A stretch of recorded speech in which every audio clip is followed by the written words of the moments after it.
Hi my dear students, good morning. Welcome to MTM Campus Education channel. I am Faushiba. Let's continue income tax with the basic concepts. Okay. Today I am going to discuss about the income concepts and the residential status. Okay. Income concept and residential status. First on income concept. Income കോൺസെപ്റ്റിൽ രണ്ട് പ്രധാനപ്പെട്ട ടേംസാണ് നമുക്ക് പഠിക്കാനുള്ളത്. ഒന്ന് GTI, gross total income, section 80B subsection 5. Okay, gross total income or GTI. Gross ആണ്. എന്താണ് ഈ ഗ്രോസ് ടോട്ടൽ ഇൻകം? നമ്മൾ 2-3 ദിവസങ്ങളായി പറഞ്ഞുകൊണ്ടിരിക്കുന്ന ഇൻകം ടാക്സിൻ്റെ 5 പ്രധാനപ്പെട്ട ഹെഡുകളുണ്ട്. ആ 5 ഹെഡുകളിൽ നിന്നും ടോട്ടൽ എത്ര ഇൻകം നമ്മൾക്ക് കിട്ടിയോ അതിനെയാണ് എന്ത് പറയുന്നത്? ഗ്രോസ് ടോട്ടൽ ഇൻകം എന്ന് പറയുന്നത്. Income from salary, income from house property, profit or gains from business or profession, capital gain and other sources. ഈ 5 സോഴ്സുകളിൽ നിന്നും നമ്മൾക്ക് കിട്ടിയിട്ടുള്ള ഇൻകത്തിനെ ടോട്ടലിനെയാണ് എന്ത് പറയുന്നത്? Gross total income. നിങ്ങൾക്ക് ഗ്രോസ് ടോട്ടൽ ഇൻകം കാണാൻ എസ്സേ ആയിട്ട് ചോദിക്കാം. ചിലപ്പോൾ ഗ്രോസ് ടോട്ടൽ ഇൻകം കാണാൻ 2 മാർക്സും ചോദിക്കാം, 4 മാർക്സും ചോദിക്കാം. അതൊക്കെ ഡിപ്പെൻസ്, തരുന്ന ക്വസ്റ്റ്യൻ്റെ ഡെപ്തിനനുസരിച്ചിരിക്കും. ഓക്കെ, അടുത്തതാണ് total income, section 245. Total income total income എന്ന് പറഞ്ഞു കഴിഞ്ഞാൽ ആദ്യമേ പറയട്ടെ, നമ്മളുടെ ടാക്സ് പർപ്പസിന് വേണ്ടി കൺസിഡർ ചെയ്യുന്ന ഇൻകത്തെയാണ് നമ്മൾ എന്ത് പറയുന്നത്? Total income. It is also known as taxable income. Total income അതിനെ ബേസ് ചെയ്തിട്ടാണ് നമ്മൾ എന്ത് ചെയ്യുക? ടാക്സ് കാൽക്കുലേറ്റ് ചെയ്യുക. അതിനെ പറയുന്ന പേരാണ് എന്ത് പറയുന്നത്? Taxable income. അപ്പോൾ എങ്ങനെയായിരിക്കും ടോട്ടൽ ഇൻകം കാണുക? നമ്മൾ ആദ്യം GTI കണ്ടിട്ടുണ്ടാവും, ഗ്രോസ് ടോട്ടൽ ഇൻകം കണ്ടിട്ടുണ്ടാവും. ആ ഗ്രോസ് ടോട്ടൽ ഇൻകത്തിൽ നിന്നും അലവബിൾ ആയിട്ടുള്ള deductions under section 80. Section 80 income tax ആക്ടിൻ്റെ സെക്ഷൻ 80യിൽ പറഞ്ഞിട്ടുള്ള കുറച്ച് ഡിഡക്ഷൻസ് ഉണ്ട്. ആ ഡിഡക്ഷൻസ് ഈ ഗ്രോസ് ടോട്ടൽ ഇൻകത്തിൽ നിന്നും കുറച്ച് കഴിഞ്ഞിട്ടുള്ള ഇൻകത്തെയാണ് നമ്മൾ എന്ത് പറയുന്നത്? ടോട്ടൽ ഇൻകം എന്ന് പറയാം. ഓക്കെ, എന്താണ് total income? Gross total income എന്താണ്? പ്രധാനപ്പെട്ട 5 ഹെഡുകളിൽ നിന്നും നമ്മൾക്ക് കിട്ടുന്ന ഇൻകത്തെയാണ് നമ്മൾ എന്തെന്ന് പറയുന്നത്? ഗ്രോസ് ടോട്ടൽ ഇൻകം എന്ന് പറയുക. ആ ഗ്രോസ് ടോട്ടൽ ഇൻകത്തിൽ നിന്നും സെക്ഷൻ 80 പ്രകാരം പറഞ്ഞിട്ടുള്ള ഡിഡക്ഷൻസ് കുറച്ച് കഴിഞ്ഞാൽ കിട്ടുന്ന ഇൻകത്തെയാണ് നമ്മൾ എന്ത് പറയുന്നത്? ടോട്ടൽ ഇൻകം എന്ന് പറയുക. ഈ ടോട്ടൽ ഇൻകത്തിന് വേറൊരു പേരാണ് ടാക്സബിൾ ഇൻകം എന്ന് പറയുക. കാരണം എന്താണ്? ആ ടാക്സബിൾ ഇൻകത്തിൻ്റെ ബേസിസിലാണ് നമ്മൾ എന്ത് ചെയ്യുന്നത്? ഇൻകം ടാക്സ് കാൽക്കുലേറ്റ് ചെയ്യുന്നത്. ഞാൻ പറഞ്ഞില്ലേ, കുറേ സ്ലാബുകളുണ്ട്. ഓരോരുത്തർക്ക് ഏജിൻ്റെ ബേസിസിലും ഇൻകത്തിൻ്റെ ബേസിസിലും ഒക്കെ കുറേ സ്ലാബുകളുണ്ട്. ആ സ്ലാബുകൾ, ഓരോ സ്ലാബിനും ഓരോ റേറ്റ് ഓഫ് ടാക്സ് ആണ് ഉണ്ടാവുക. അത് ഓരോ ഇൻഡിവിജ്വലിനനുസരിച്ച് മാറിക്കൊണ്ടിരിക്കും.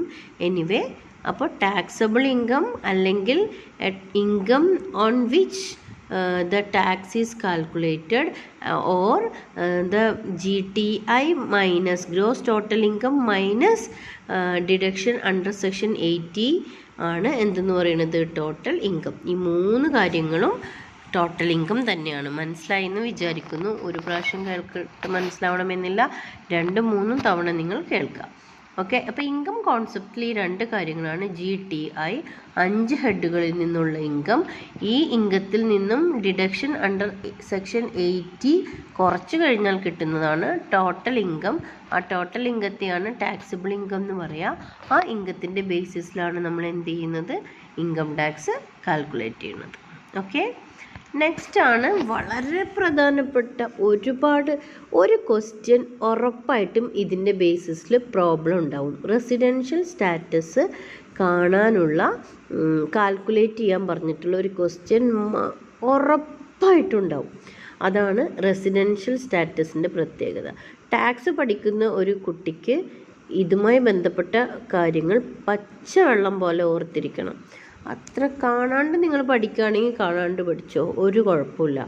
അപ്പോൾ റെസിഡൻഷ്യൽ സ്റ്റാറ്റസ് എന്ന് പറഞ്ഞു കഴിഞ്ഞാൽ സെക്ഷൻ 6(1), അതായത് ഇൻകം ടാക്സിൻ്റെ ആക്ട് പ്രകാരം ഒരു ഇന്ത്യയിൽ ഒരാൾ റെസിഡൻഷ്യൽ സ്റ്റാറ്റസിന് അവരെ ഇന്ത്യയിൽ സ്ഥിരതാമസമോ അല്ലെങ്കിൽ താമസിക്കുന്ന ദിവസങ്ങളുടെ അടിസ്ഥാനത്തിൽ 3 തരംതിരിച്ചിട്ടുണ്ട്. 3 resident in India, not ordinary resident and a non resident. 3 കാറ്റഗറിയാണ് കേട്ടോ. ഓക്കെ, അപ്പോൾ നമ്മൾ ആദ്യം റെസിഡൻഷ്യൽ സ്റ്റാറ്റസ് എന്താണെന്ന് നോക്കുക. The incidence of tax of a person depends upon the residential status of a person. Okay, എന്താണ് മക്കളെ incidents of tax? Tax liability, അതിനാണ് എന്തെന്ന് പറഞ്ഞത് incidents of tax. Incidents of tax എന്ന് വെച്ചാൽ എന്താണ്? Tax liability. ഒരാളുടെ ടാക്സ് ലയബിലിറ്റി എന്തിനെ ഡിപ്പെൻഡ് ചെയ്യുന്നു? അയാൾ ഇന്ത്യയിൽ എത്ര ദിവസം, അയാൾ ഒരു റെസിഡൻ്റ് ആണോ, അയാളൊരു നോൺ റെസിഡൻ്റ് ആണോ, അല്ലെങ്കിൽ അയാളൊരു നോട്ട് ഓർഡിനറി റെസിഡൻ്റ് ആണോ എന്ന് നോക്കിയിട്ടാണ് നമ്മൾ അവരുടെ ടാക്സ് ലയബിലിറ്റി ഡിറ്റർമിൻ ചെയ്യുക, തീരുമാനിക്കുക. ഓക്കെ, അതാണ് ഒരു കാര്യം നമുക്ക് പറയാനുള്ളത്. രണ്ടാമത്തത് residential status of an assessee is determine with reference to his resident in India during the previous year. Previous ഇയറിൽ അയാൾ ഇന്ത്യയിൽ എത്ര ദിവസം താമസിച്ചിരുന്നു എന്നതിനെ ബേസ് ചെയ്തുകൊണ്ടാണ് റെസിഡൻഷ്യൽ സ്റ്റാറ്റസ് നമ്മൾ തീരുമാനിക്കുക. റെസിഡൻഷ്യൽ സ്റ്റാറ്റസിൻ്റെ ബേസിസിലാണ് നമ്മൾ income tax calculate incidence of tax liability എത്രയുണ്ടെന്ന് തീരുമാനിക്കുന്നത് റെസിഡൻഷ്യൽ സ്റ്റാറ്റസിൻ്റെ ബേസിസിലാണ്. ഇനി റെസിഡൻഷ്യൽ സ്റ്റാറ്റസ് എങ്ങനെയാണ് നമ്മൾ കണക്കാക്കുക? അയാൾ പ്രീവിയസ് ഇയറിൽ എത്ര ദിവസം ഇന്ത്യയിൽ താമസിച്ചിരുന്നു, അതിൻ്റെ ബേസിസിലാണ് നമ്മൾ എന്ത് ചെയ്യുക? റെസിഡൻഷ്യൽ സ്റ്റാറ്റസ് തീരുമാനിക്കുക. അപ്പോൾ നമ്മൾ പറഞ്ഞ പോലെ റെസിഡൻഷ്യൽ സ്റ്റാറ്റസിൻ്റെ ബേസിസിൽ ഒരു ഇൻഡിവിജ്വലിനെ ordinary resident or resident in India, a not ordinary resident and a non resident 3 കാറ്റഗറിയിൽ തരംതിരിക്കാം. അപ്പോൾ ഇനി എന്താണ് ഈ റെസിഡൻറ്റ് ഇൻ ഇന്ത്യ? ആരെയാണ് നമ്മൾ resident in India or ordinary resident എന്ന് പറയുക? അല്ലെങ്കിൽ നോട്ട് ഓർഡിനറി റെസിഡൻ്റ് ആരാണെന്ന് നമ്മൾ എങ്ങനെ പറയും? നോൺ റെസിഡൻ്റ് ആരാണെന്ന് നമ്മൾ എങ്ങനെ പറയും? ഇനി ഈ 3 കാര്യങ്ങളും എന്ത് നോക്കിയിട്ടാണ് നമ്മൾ തീരുമാനിക്കുക? കുറച്ച് കണ്ടീഷൻസ് ഉണ്ട്. Basic condition and additional condition related with residential status. Residential സ്റ്റാറ്റസിനെ ബേസ് ചെയ്യുന്ന ബേസിക് കണ്ടീഷൻ എന്ന് പറയുന്ന 2 കണ്ടീഷൻസും അഡീഷണൽ കണ്ടീഷൻസ് എന്നറിയപ്പെടുന്ന 2 കണ്ടീഷൻസും അതിനെ ഡിപ്പെൻഡ് ചെയ്തിട്ടാണ് resident in India, not ordinary resident, a non resident എന്ന് നമ്മൾ തീരുമാനിക്കാം. A person whether he reside or whether he a resident or non resident or not ordinary resident is determined by 2 basic conditions and 2 additional conditions. അങ്ങനെയാണെങ്കിൽ നമ്മൾ basic condition എന്താണെന്ന് നോക്കാം. Just എന്താ basic condition മക്കളെ? ഈ 2 കാര്യങ്ങളും നിങ്ങൾ പച്ച വെള്ളം പോലെ പഠിച്ചോളണം. എപ്പോൾ ചോദിച്ചാലും ഒരു ടാക്സ് സ്റ്റുഡൻറ്റിന് ഇതിനെക്കുറിച്ച് അറിഞ്ഞിരിക്കണം. ബേസിക് കണ്ടീഷൻ 2 ആണ്. ഒന്ന്, he is in India in the previous year for a period of 182 or more days. Okay, അയാൾ പ്രീവിയസ് ഇയറിൽ ഒരാൾ, ബേസിക് കണ്ടീഷൻ 2 കണ്ടീഷനാണ്. ഒരാൾ പ്രീവിയസ് ഇയറിൽ, കഴിഞ്ഞ വർഷം നമ്മളുടെ പ്രീവിയസ് ഇയർ എന്താണെന്ന് നമ്മൾ പറഞ്ഞല്ലോ. പ്രീവിയസ് ഇയറിൽ അയാൾ 182 ദിവസമോ അതിൽ കൂടുതലോ, 182 ദിവസം എന്ന് പറയുമ്പോൾ ഏകദേശം 6 മാസമാണ്. ഈ 6 മാസത്തിന് നമ്മൾ പറയുന്ന ഒരു ഇത് നോക്കുമ്പോൾ 181 ആണെങ്കിലും പറ്റില്ല. അതുകൊണ്ടാണ് 182 എന്ന് പ്രത്യേകം എടുത്ത് പറഞ്ഞു, മന്തിൻ്റെ കണക്ക് പറയാത്തത്. 182 ദിവസമോ അതിൽ കൂടുതലോ ഇന്ത്യയിൽ ഉണ്ടായിരിക്കണം കഴിഞ്ഞ പ്രീവിയസ് ഇയറിൽ. അതാണ് ഒരു കണ്ടീഷൻ. അടുത്ത കണ്ടീഷൻ എന്താണ്? He has been in India for at least 365 days during the 4 years preceding the previous year and is in India or at least 60 days during the previous year. മനസ്സിലായിട്ടുണ്ടാവില്ല, ശ്രദ്ധിക്കുക. Previous ഇയറിൻ്റെ തൊട്ട് മുന്നേ ഉള്ള 4 വർഷം, തൊട്ട് മുന്നേ ഉള്ള പ്രീവിയസ് ഇയർ കൂട്ടിയിട്ടല്ല, പ്രീവിയസ് ഇയറിൻ്റെ തൊട്ട് മുന്നേ ഉള്ള 4 വർഷം അയാൾ ഇന്ത്യയിൽ 365 ദിവസം ഉണ്ടായിരിക്കണം. ഓക്കെ, 365 ദിവസം ഉണ്ടായിരിക്കണം.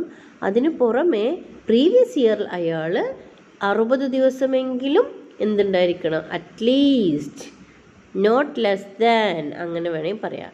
60 ദിവസത്തിൽ കുറയാതെ പ്രീവിയസ് ഇയറിലും 365 ദിവസത്തിൽ കുറയാതെ പ്രീവിയസ് ഇയറിൻ്റെ തൊട്ട് മുന്നേയുള്ള 4 ഇയേഴ്സിലും അയാൾ ഇന്ത്യയിൽ ഉണ്ടായിരിക്കണം. അതാണ് 2 ബേസിക് കണ്ടീഷൻസ്. വീണ്ടും ഒന്നും കൂടി പറയാം. പിന്നെ നിങ്ങൾക്ക് കൺഫ്യൂഷൻ ഉണ്ടെങ്കിൽ കറക്റ്റായിട്ട് നിങ്ങൾ കേട്ട് മനസ്സിലാക്കണം. ഒന്നും കൂടി കേട്ട് മനസ്സിലാക്കുക. 2 ബേസിക് കണ്ടീഷൻസാണ്. അയാൾ ഇന്ത്യയിൽ കഴിഞ്ഞ പ്രീവിയസ് ഇയറിൽ, നമ്മളുടെ പ്രീവിയസ് ഇയറിൽ 182 ദിവസമോ അതിൽ കൂടുതലോ ഇന്ത്യയിൽ താമസിച്ച ആളായിരിക്കണം. 182. ഓക്കെ, ഇനി വേറൊരു കണ്ടീഷൻ എന്താണെന്ന് വെച്ച് കഴിഞ്ഞാൽ രണ്ടാമത്തെ കണ്ടീഷനാണ്. 2 ബേസിക് കണ്ടീഷനാണ്. അതിൽ രണ്ടാമത്തെ കണ്ടീഷൻ ഇതാണ്: പ്രീവിയസ് ഇയറിൽ 60 ദിവസമെങ്കിലും, കുറയാതെ 60 ദിവസമെങ്കിലും, അതേപോലെ തന്നെ പ്രീവിയസ് ഇയറിൻ്റെ തൊട്ട് മുന്നേയുള്ള 4 ഇയേഴ്സിൽ 365 ദിവസത്തിൽ കുറയാത്ത ദിവസങ്ങളും അയാൾ ഇന്ത്യയിൽ താമസിച്ചിട്ടുണ്ടായിരിക്കണം. ഓക്കെ, ഇതാണ് 2 ബേസിക് കണ്ടീഷൻസ്. ഓക്കെ, ഇനി അഡീഷണൽ കണ്ടീഷൻസ്. ഈ ബേസിക് കണ്ടീഷന് പുറമെ 2 അഡീഷണൽ കണ്ടീഷനുണ്ട്. അതിൽ നോക്കുക. He has been resident in India at least 2 out of the 10 previous years preceding the relevant previous year. നമ്മളുടെ പ്രീവിയസ് ഇയറിൻ്റെ തൊട്ട് മുന്നേയുള്ള 10 വർഷത്തിൽ 2 വർഷമെങ്കിലും അയാൾ ഇന്ത്യയിൽ താമസമുണ്ടായിരിക്കണം. 2 വർഷമെങ്കിലും. ഓക്കെ, എന്താണ്? അഡീഷണൽ കണ്ടീഷനാണ്. പ്രീവിയസ് ഇയറിൻ്റെ മുന്നേ ഉള്ള 10 വർഷങ്ങളിൽ 2 വർഷമെങ്കിലും അയാൾ ഇന്ത്യയിൽ താമസിച്ചിട്ടുണ്ടാവണം. ഇനി അടുത്തത്, he should have been in India for at least 730 days in all during the 7 previous years preceding the relevant previous year. നമ്മുടെ റെലവൻറ്റ് പ്രീവിയസ് ഇയറിൻ്റെ തൊട്ട് മുന്നേ ഉള്ള 7 ഇയേഴ്സിൽ 730 ദിവസമെങ്കിലും അയാൾ ഇന്ത്യയിൽ താമസക്കാരനായിരിക്കണം. These are the 2 additional condition. അപ്പോൾ അഡീഷണൽ കണ്ടീഷൻ ഇയർ വൈസ് ആയിട്ടാണ് പറയുന്നത്. പ്രീവിയസ് ഇയറിൻ്റെ തൊട്ട് മുന്നേ ഉള്ള 10 വർഷങ്ങളിൽ 2 വർഷമെങ്കിലും ഉണ്ടായിരിക്കണം. അതേപോലെ തന്നെ പ്രീവിയസ് ഇയറിന് തൊട്ട് മുന്നേ ഉള്ള 7 വർഷങ്ങളിൽ 730 ദിവസമെങ്കിലും ഇന്ത്യയിൽ ഉണ്ടായിരിക്കണം. അതിൻ്റെ തൊട്ട് മുന്നേ എന്താ പറഞ്ഞിട്ടുള്ളത്? ഇത് അഡീഷണൽ കണ്ടീഷനാണ്. ബേസിക് കണ്ടീഷനിൽ എന്താ പറഞ്ഞത്? 182. കണ്ട, ബേസിക് കണ്ടീഷനിൽ അയാൾ ഇന്ത്യയിൽ പ്രീവിയസ് ഇയറിൽ 182 ദിവസമോ അതിൽ കൂടുതലോ ഇന്ത്യയിൽ ഉണ്ടായിരിക്കണം. അതാണ് ഒരു കണ്ടീഷൻ. രണ്ടാമത്തെ കണ്ടീഷൻ, പ്രീവിയസ് ഇയറിൻ്റെ തൊട്ട് മുന്നേ ഉള്ള, പ്രീവിയസ് ഇയർ 2019 2019 മുന്നേ ഉള്ള 4 പ്രീവിയസ് ഇയേഴ്സിൽ 4 ഇയേഴ്സിൽ 365 ദിവസമെങ്കിലും അയാൾ ഇന്ത്യയിൽ ഉണ്ടായിരിക്കണം. എന്നാൽ അതിൽ തന്നെ വേറൊരു കാര്യം പ്രത്യേകം പറയുന്നു. എന്നാൽ പ്രീവിയസ് ഇയറിൽ എത്ര ഉണ്ടായിരിക്കണം? മിനിമം 60 ദിവസമെങ്കിലും ഉണ്ടായിരിക്കണം. അഡീഷണൽ കണ്ടീഷൻ പറയുന്നത് 10/2 അല്ലേ? പ്രീവിയസ് ഇയറിൻ്റെ തൊട്ട് മുന്നേ ഉള്ള 10 വർഷങ്ങളിൽ 2 വർഷമെങ്കിലും ഇന്ത്യയിൽ ഉണ്ടായിരിക്കണം. അടുത്തത് എന്താ പറഞ്ഞത്? 730/7 ഇയേഴ്സ്. കഴിഞ്ഞ പ്രീവിയസ് ഇയറിൽ തൊട്ട് മുന്നേയുള്ള ഇയേഴ്സിൽ 7 വർഷത്തിൽ 730 ദിവസമെങ്കിലും എന്തുണ്ടായിരിക്കണം, ഇയാൾ ഇന്ത്യയിൽ താമസക്കാരനായിരിക്കണം. These are the 2 condition. ഇനി ഈ കണ്ടീഷൻ കാണാണ്ട് പഠിക്കണം. പക്ഷേ ഈ കണ്ടീഷനേക്കാൾ അപ്പുറം നമുക്ക് പ്രോബ്ലം ചോദിക്കുക എങ്ങനെയാണ്, കുറച്ച് ഡേറ്റ്, അയാൾ ഇത്ര ആൾക്കാർ ഇത്ര ദിവസം വന്നു പോയി, പിന്നെ വന്നു, പിന്നെയും പോയി, അവിടെ അമേരിക്കയിലായിരുന്നു, ഇന്ത്യയിൽ എന്നിട്ട് ഇത്ര മാസം ഉണ്ടായി, ഇയാൾ റെസിഡൻ്റ് ആണോ നോൺ റെസിഡൻ്റ് ആണോ, അതാണ് നമ്മളോട് ചോദിക്കുക. അങ്ങനെയാണെങ്കിൽ ഈ 4 കാര്യങ്ങൾ, 2 ബേസിക് കണ്ടീഷനും 2 അഡീഷണൽ കണ്ടീഷനും നോക്കിയിട്ട് നമ്മൾ എങ്ങനെയാണ് ഇയാൾ റെസിഡൻ്റ് ആണോ നോൺ റെസിഡൻ്റ് ആണോ നോട്ട് ഓർഡിനറി റെസിഡൻ്റ് ആണോ എന്ന് തീരുമാനിക്കുക. അതാണ് അടുത്ത വളരെ പ്രധാനപ്പെട്ടത്, ഡിറ്റർമിനൻസ് ഓഫ് റെസിഡൻഷ്യൽ സ്റ്റാറ്റസ്. ഇയാൾ റെസിഡൻ്റ് ആവണമെങ്കിൽ, ഓർഡിനറി റെസിഡൻ്റ് ഓർ റെസിഡൻ്റ് ആവണമെങ്കിൽ an individual is concerned as a resident, he should satisfy one of the basic conditions and both the additional condition. Okay, one of the basic conditions എന്നാണ് കേട്ടോ. Spelling വ്യത്യാസമുണ്ട്, ശ്രദ്ധിക്കുക. Resident ആണെങ്കിൽ അയാൾ എന്തിരിക്കണം, ഒരു basic condition എങ്കിലും അതേപോലെ തന്നെ 2 അഡീഷണൽ കണ്ടീഷനും അയാൾ സാറ്റിസ്ഫൈ ചെയ്താൽ അയാൾ ഓക്കെ ആണെങ്കിൽ അയാൾ റെസിഡൻ്റ് ആണെന്ന് പറയാം. ഒരു ബേസിക് കണ്ടീഷൻ, ഏതോ ഒരു ബേസിക് കണ്ടീഷനിൽ ഒന്നില്ലെങ്കിൽ പ്രീവിയസ് ഇയറിൽ 182 ദിവസം, അല്ലെങ്കിൽ പ്രീവിയസ് ഇയറിൻ്റെ തൊട്ട് മുന്നേ ഉള്ള 4 വർഷങ്ങളിൽ 365 ദിവസവും, അല്ലെങ്കിൽ 365 ദിവസമെങ്കിലും പ്രീവിയസ് ഇയറിൽ 60 കേട്ടാൽ മതി. അപ്പോൾ റെസിഡൻ്റ് ആവണമെങ്കിൽ അയാൾ ഒരു ബേസിക് കണ്ടീഷനും 2 അഡീഷണൽ കണ്ടീഷനും രണ്ടും വേണം കേട്ടോ. ഓർഡിനറി റെസിഡൻ്റ് ആവണമെങ്കിലോ നോട്ട് ഓർഡിനറി റെസിഡൻ്റ് ആവുകയാണെങ്കിലോ an individual is a not ordinary resident, he satisfy any one of the basic condition but does not satisfy both the additional conditions. Okay, അപ്പോൾ ഒറ്റ കാര്യം മാത്രം മനസ്സിലാക്കിയാൽ മതി, ബേസിക് കണ്ടീഷനിൽ ഏതെങ്കിലും ഒന്ന് മാത്രം സാറ്റിസ്ഫൈ ചെയ്താൽ മതി, 2 അഡീഷണൽ കണ്ടീഷനും സാറ്റിസ്ഫൈ ചെയ്യണമെന്നില്ല. ഓക്കെ, ബേസിക് കണ്ടീഷനിൽ ഏതെങ്കിലും ഒന്ന് സാറ്റിസ്ഫൈ ചെയ്യുകയും ബാക്കി 2 അഡീഷണൽ കണ്ടീഷനും സാറ്റിസ്ഫൈ ചെയ്തിട്ടില്ലെങ്കിൽ അയാളെ നോട്ട് ഓർഡിനറി റെസിഡൻ്റ് എന്നാണ് പറയാം. ഓക്കെ, അടുത്തത് നോൺ റെസിഡൻ്റ് ആണ്. എന്താണ് non resident? an individual is a non resident if he satisfy none of the basic conditions. Here additional conditions R irrelevant. ഇവിടെ അഡീഷണൽ കണ്ടീഷനെ കുറിച്ച് പറയുന്നേ ഇല്ല. അഡീഷണൽ കണ്ടീഷൻ എന്തോ ആവട്ടെ, നോൺ റെസിഡൻ്റ് ആണെങ്കിൽ അയാൾക്ക് ബേസിക് കണ്ടീഷനും ഇല്ല അഡീഷണൽ കണ്ടീഷനും ഇല്ല. ബേസിക് കണ്ടീഷനും സാറ്റിസ്ഫൈ ചെയ്തിട്ടില്ല, അഡീഷണൽ കണ്ടീഷനും സാറ്റിസ്ഫൈ ചെയ്തിട്ടില്ലെങ്കിൽ അയാൾ നോൺ റെസിഡൻറ്റ്. അഡീഷണൽ കണ്ടീഷൻ ഒന്നുമില്ല, എന്നാൽ ബേസിക് കണ്ടീഷനിൽ ഒന്ന് സാറ്റിസ്ഫൈ ചെയ്താൽ അയാൾ നോട്ട് ഓർഡിനറി റെസിഡൻറ്റ്. ഇനി ബേസിക് കണ്ടീഷനിൽ ഒന്ന് സാറ്റിസ്ഫൈ ചെയ്യുകയും അഡീഷണൽ കണ്ടീഷൻ 2ഉം സാറ്റിസ്ഫൈ ചെയ്താൽ അയാൾ ആരായി? റെസിഡൻറ്റ്. ഓക്കെ, കൂടുതൽ പറയുന്നില്ല, 2ഓ 3ഓ തവണ കേൾക്കുക, മനസ്സിലാക്കുക. Thank you.